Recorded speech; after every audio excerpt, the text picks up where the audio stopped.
Ay, eto na, yung inaasahan ni Risa Ontiveros na makakasama niya, bumaligtad na daw agad. Si Kiko at si Bam, wala na. Pakinggan natin ang si Senate Trilon. So you've got so-called veterans bloc, or they also call themselves a conscience bloc. There's 4 of them there. Tapos si Senator Risa is suddenly looking like she's going to be on her own as in the minority bloc, as an opposition member. And then, yeah. So how are you reading all of these? This only indicates the lack of any political party system in our present form of government, in our present situation. There are no political parties to talk of. In the Senate, there are 24 political parties. Let's not kid each other. Each senator is a separate republic. And that's a truism. I've been there, I've done that. So, that's the difficulty of our political situation. And this was brought about by martial law when the father of the present president abolished all political parties because it was inconsistent with the with the authoritarian rule. You cannot have political parties. So what you have today is an aggregation of politicians pretending to belong to a political party when in fact they are all individual parties, individual personal interests, nothing of the platform that you talk about. Pero sir, I mean, I had the impression that the Liberal Party thought of itself as a serious political party with a serious ideology. You were former president of LP, former chairman as well. How do you see developments now with, for example, Kiko Pangilinan joining, for example, the majority bloc? Rumored to be. We don't have confirmation Because yet. he's gotten a major committee chairmanship, and from what we understand, he's already, for all intents and purposes, part of the majority. And in the Senate, there is no such real opposition and administration.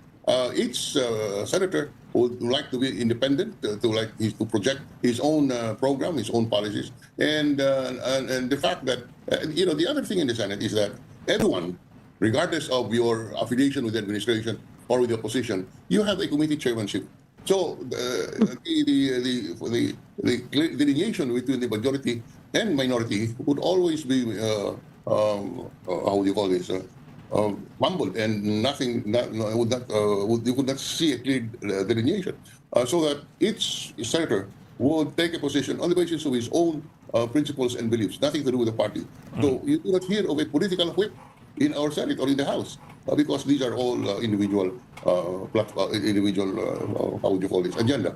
I understand, sir. But sir, wouldn't the LP want to call itself a serious political party? Well, yes, we are a serious political party. The fact that we have been there and continue to exist as a political party, yes, we are a serious political party. How effective we are in a scenario today, how effective we are is something that one can debate on. How effective we are as a political party. So that's the reality that we face today. So SP Frank Drilon, SP Drilon, ang ibig niyo sabihin, the difference between the majority and the minority is not very significant. At this stage in the Senate, I just talk about the Senate. In the Senate. You're correct, Ronald. It is not that significant. Kayo, SP, ay naging miyembro ng minority at saka majority doon sa mahaba yung panahon sa Senado. So walang major difference when you were in the minority or in the majority? The difference is in the individual stand of the senators. They always project a stance independent of any political party because there is no real political party to talk about in the first place. Actually, Senator, yan ang tinatanong ng mga tao ngayon outside the Senate. Actually, nakikita ng phenomenon ngayon nationwide, parang walang opposition o hindi maintindihan kung ano ba yung opposition ngayon. We know naman that the Duterte camp is positioning themselves as the new opposition. Pero paano yung, I'm asking you this because you belonging to the Liberal Party, yun ang tingin namin na opposition to the Marcos administration. Ano ba ngayon talaga yung opposition in this administration? I am as confused as you are, Ali. So, I will go back to my theory. There is no real political party system as we know it today. Whereas before, you're not yet born, I mean, the Nacionalistas and the Liberals are two distinct political parties. All of that disappeared during martial law. So, you are confused, I don't blame you. Everybody is, no? You have... Senator, halimbawa si Bam Aquino, that's a surname na always identified with anti-Marcos forces, ano? Pero kung totoo nga yung mga reports ngayon, speculative reports, that he will be joining ng majority, ano na yung definition natin nun? And also, I'm asking this question, kasi sabi nga ni Senator Risa, sana daw mag-unite yung opposition for the 2028 general elections. Eh ano yung mag-unite kung ganyan na sa Senado pa lang, hindi na nga makapag-usap-usap.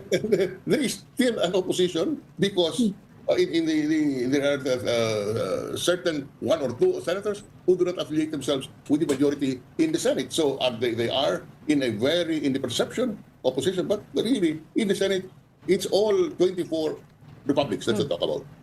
Tama yung sabi niyo, SP, no? There is no real political party system sa Pilipinas. But there are a few real political parties.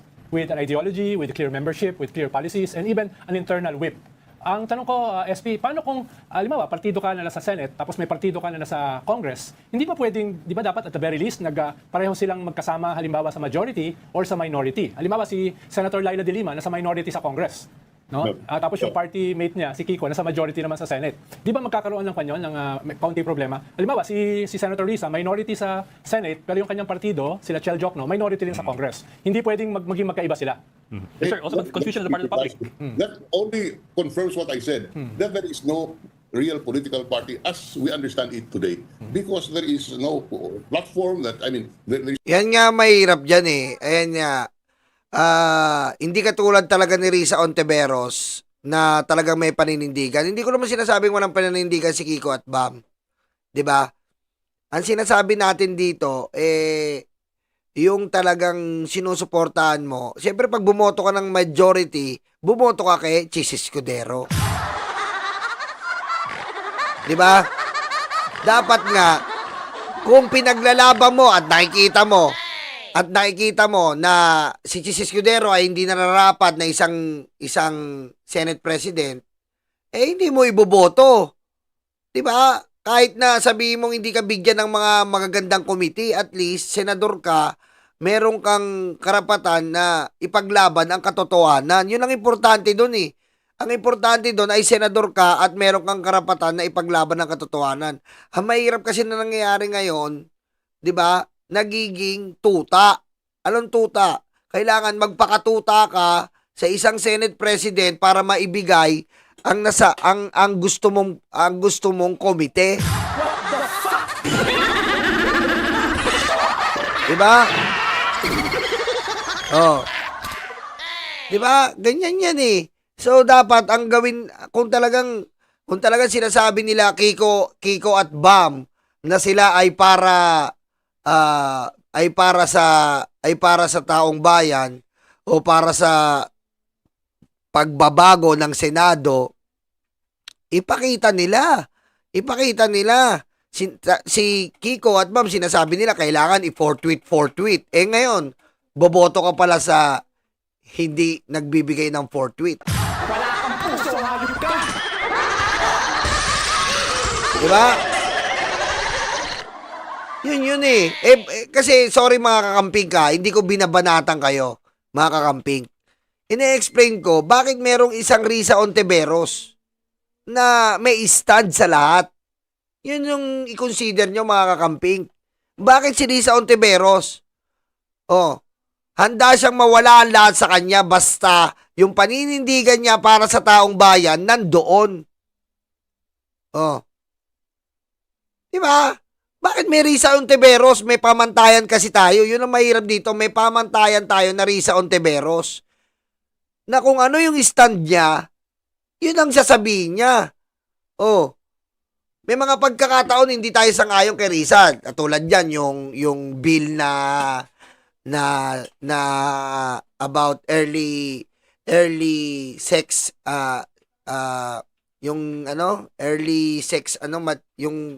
sex education. Hindi tayo sang-ayon sa kanya doon. Pero dito sa impeachment at Senate presidency, open siya na kung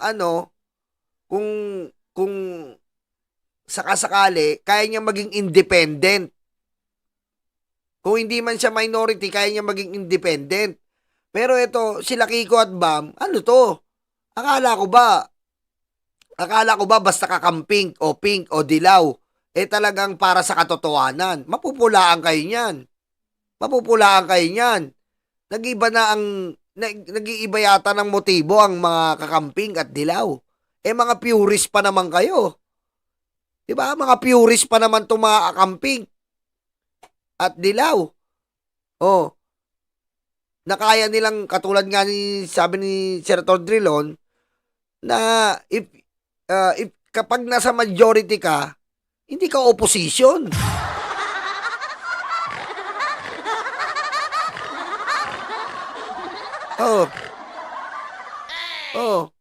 Sinasabi ni Drilon.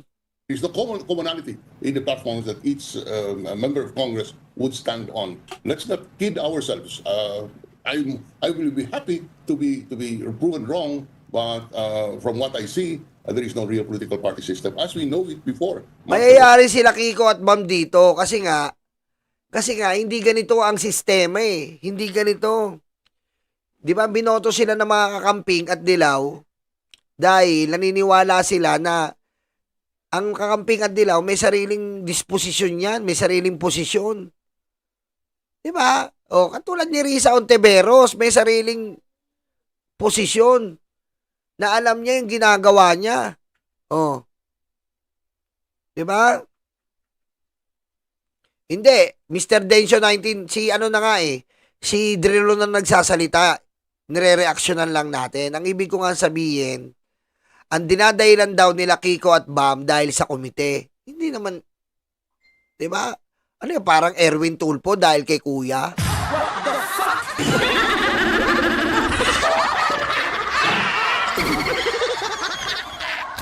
Diba? Ano to yan? Parang kay Erwin Tulfo dahil kay Kuya. Kuya, gusto ni Kuya.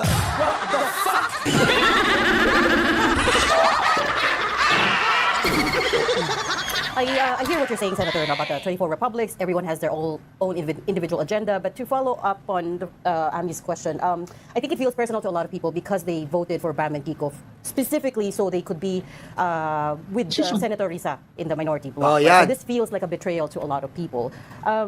Give us a better insight on that. Based Oh, on kita mo? Betrayal talaga sa lahat ng kakamping yan. Betrayal yan. Betrayal yan. Biro mo magkasama kayo sa mayorya ng Duterte Black? Ay, nasa na yung pinaglalaban nun?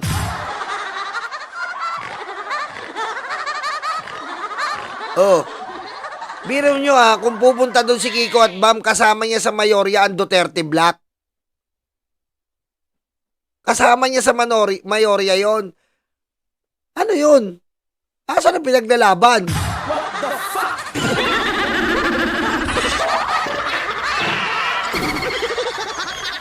Oh. 'Di ba? Purist kayo kakamping. Masisira ang pagka-purist niyo 'yan. Purist kayo. Alam niyo 'yan sa sarili niyo. 'Di ba? Oh. Kaya niyong bumoto ng dalawa lang. Kaya niyong dalhin ng dalawa lang. Kaya niyong dalhin ng Lenny lang. Kaya niyong dalhin ng Kiko at Bam lang. Ganun ang kakamping at dilaw. Pero, putik, pag ginawa nila Kiko at Bam to, grabe to, parang sinampal nyo mga kakamping neto at dilaw. Literal na sampal. Mayorya, Duterte Black. Kasama nyo pa. Ang inaakusahan nyo si Jinggoy. Oh. Ang inaakusahan nyo si Bato. Kasama yan. Oh. Yun ang mahirap doon.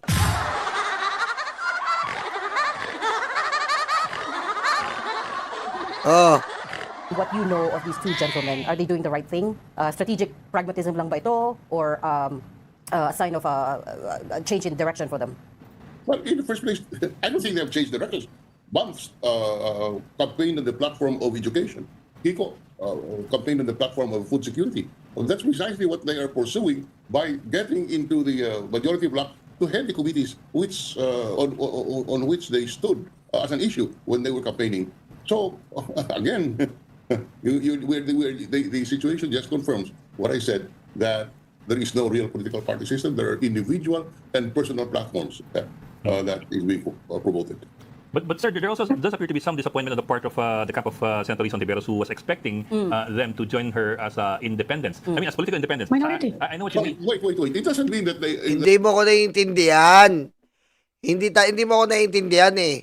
Ano, Mr. Densyo, nakakampik ba yan? Hindi mo ko naiintindihan. Ayan nga yung sinabi. Hiniintay sila ni Risa Ontiveros bilang minorya. Ibig sabihin, dapat iniintay sila kasi nga magkakapareha silang kakamping. Ngayon, hindi boboto si Kiko at Bam sa iboboto ni Risa. Nagets mo ba? Wag muna tayo sa impeachment. Wag muna tayo sa impeachment. Dito muna sa alyansa nila sa Senado. At yung mga alyansa dyan ni Pangulong Bongbong Marcos, wala tayong pakialam dyan sa mga yan.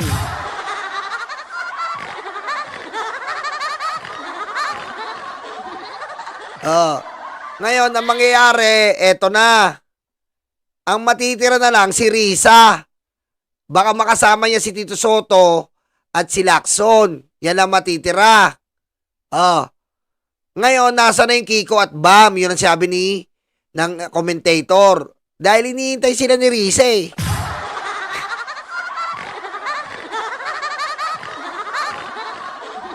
That if Bam and Kiko have chairmanships, they are not in the opposition. Oh. They not. But maybe In fact, here is something very funny. In the previous Congress, one senator manifested that he is with the majority. He was voted as part of the majority when the contingent of the Senate was sent to the Commission on Appointments. Pagdating sa Commission on Appointments, the legislator said, I am a member of the minority, so I should be the minority leader. So, you see, that kind of a situation really creates confusion, and I don't blame you guys for raising these questions.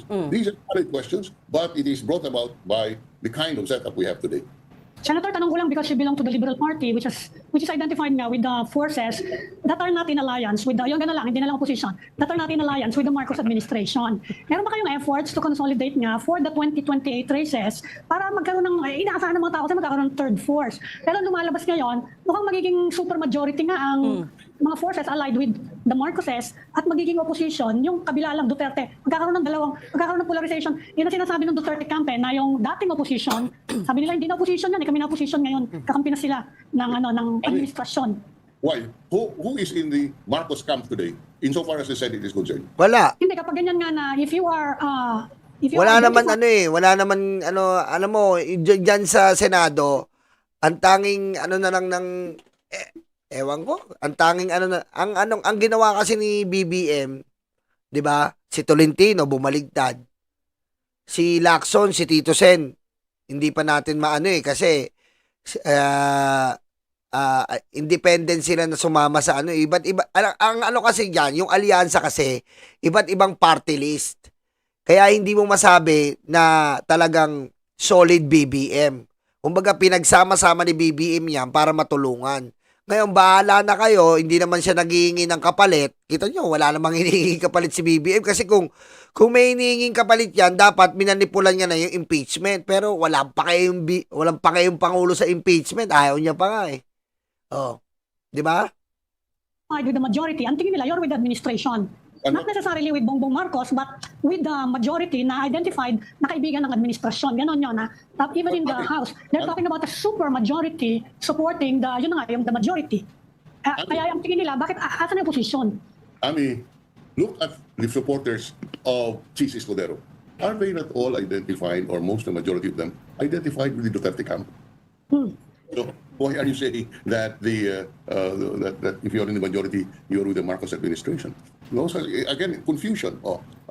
Yes. I know for a fact. Yung iba kasi ngayon hindi porket majority ka nasa Marcos administration ka. Miski noong 19th ang na majority Duterte Black.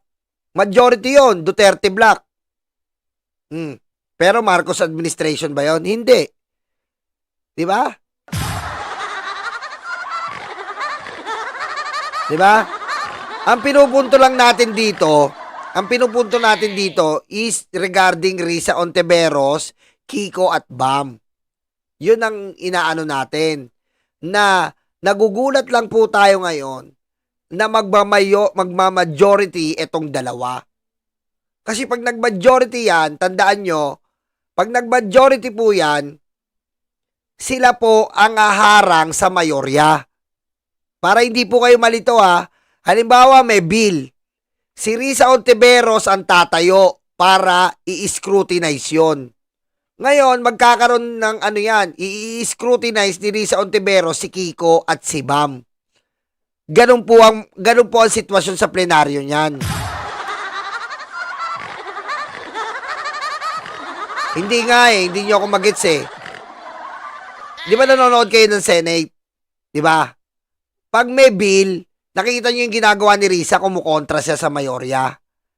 So, darating yung time na magkokontrahan si Kiko at si Bam at si Risa. Sila yung minorya kasi ang sasala dyan sa mga bill. Nakigets nyo? Kaya ang gusto ni Risa, magkakasama sila.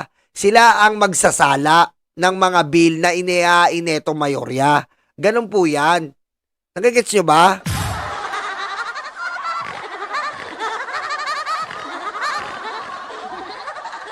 Oh, ganun yon. Ganun ang istorya yan sa Senado. Kaya, yun nga po ang inaasahan nila Risa, na kasama niya itong dalawa na magsasala dito sa Manoria o independent sila. Ganun yun. Diba? Hindi, ang iniisip nyo yung impeachment eh. Huwag muna tayo sa impeachment. Alam natin yan na kahit isa kang Duterte Black, kapag nakita mo yung ebidensya, boboto ka, tanga ka na lang kung boboto ka ng i-acquit si Sara. Madali na yun eh. Huwag tayo doon. Dito tayo sa usapang plenaryo. Ang minorya po, ang tigasala, di ba? Ang minorya po, ang tigasala ng mga inihain sa plenary ng mga mayorya. Ganun po yon. Ngayon, baka dumating yung pagkakataon si Kiko at Bam, nagkakasalungat na sila nila Risa. Kasi ganun ang trabaho ng minorya. Yung po hindi nyo nagigets eh. Akala nyo impeachment.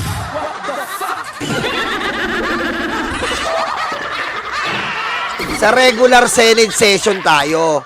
Regular Senate session. Nagigets nyo? Kaya nga, ang minorya noon, si Coco Pimentel at si Risa. Sila ang nagtatalakay sa mga bill na inain ng mayorya. Sila ang naghihimay. Sila ang tiga-awat. Sila ang tiga-comment.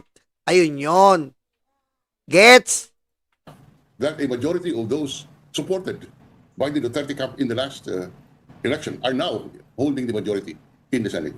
So again, this only indicates that the lines are crossed, are confused between the majority and the minority, because in the Senate there are 24 political parties.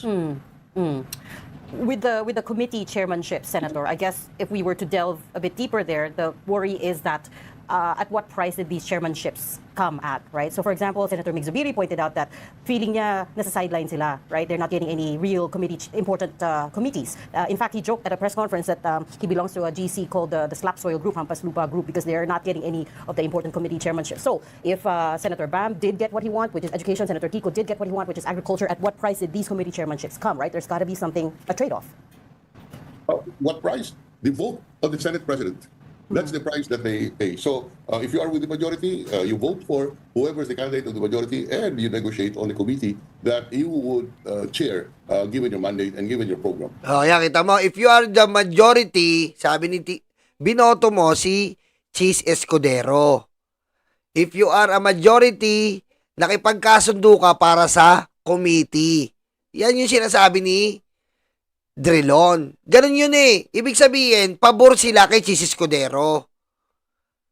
Diba? Fiscalizer, tama. Ang minority independent ang fiscalizer. Yun eh. Kaya nga dapat ibuwagin na yung ganyan-ganyang pagboto eh. Kasi nagkakaroon ng controversial eh.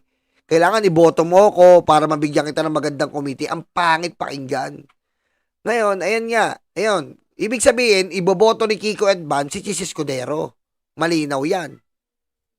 So, sir, being part of the Senate majority is only a sign of your support for the Senate President, not necessarily of Malacanang.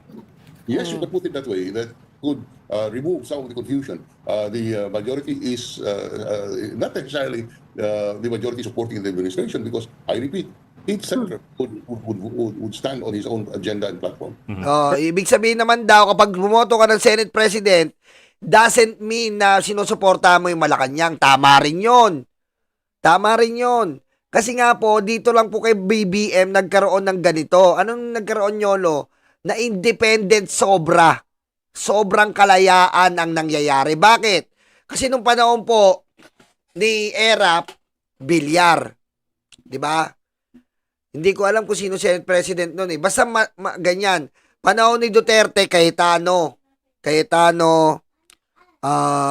Senate President. Basta ganon. Dito po kasi, iba eh. Mapapansin nyo, ang majority, nandun yung Duterte Black, which is the opposition. Diba? Sa tutusin, ngayon po, yung majority Black natin, opposition, nandun yung Duterte 7 eh. Opposition yun, pero nasa majority.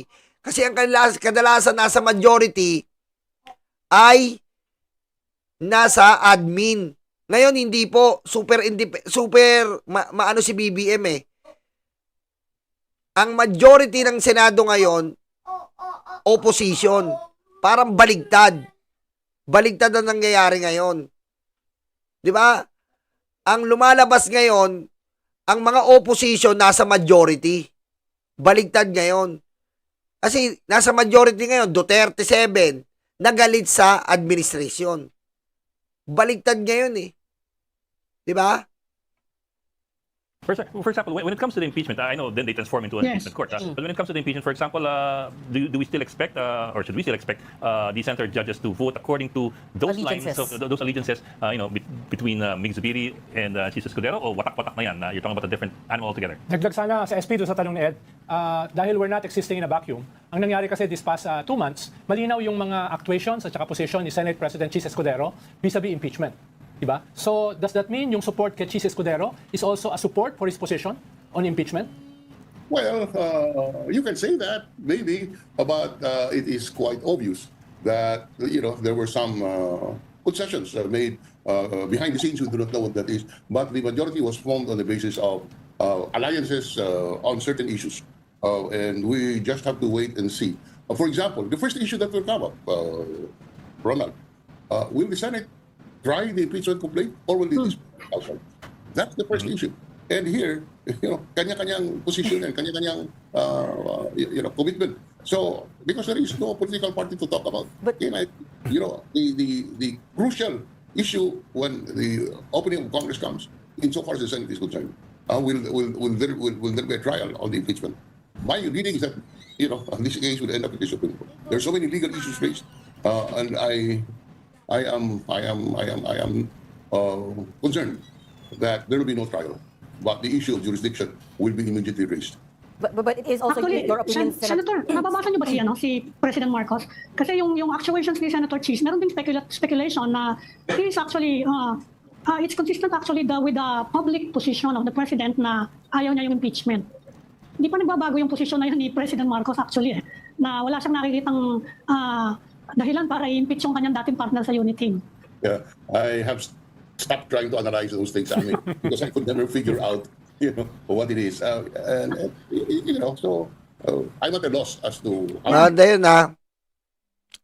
Kahit majority sila sa Senado, majority si BBM sa taong bayan, dagaling mo, Missy Cruz ha. Sabi ni Jencho, boss nyo, may internal dialogue yan si Risa. Kiko ba ang palawagin natin panahon? Wag muna na tayo mag-conclude. Mas maarte yan si Kiko at Bam sa ibang senador. Diyan, may hindi naniniwala namin sa kanila. Okay, alam ko naman yun. Hindi ko naman inaano. Kasi, tandaan nyo, mga kakamping, na kapag binoto mo, tandaan nyo yun ha, kapag binoto nyo si Cheese ni Kiko at Bam, majority na siya. Wala siya magagawa yun. Automatic yun. Automatic yun, nakipagkasundo na sila kay Cheese. Yun pa lang nagkaroon ng kasunduan, iba na yun Iba na yun. Ibig sabihin, hindi ka na pwedeng tawagin na, alam mo na, di ba? Di ba? Kung may ka, huwag ka makipagkasundo. Si Risa ba nakikipagkausap? Hindi. Never. Hindi ka dapat makipag-uusap. Di ba? Hindi ka pwedeng, makipag-usap ka lang regarding na, talungin ka sino boboto mo. Pwedeng gano'n, pero yung, makipag-usap ka regarding committee na re-request mo, iba na yon. Iba na yon. Pag nakipag-usap ka sa regarding kung ano re-request nyo, iba na yon.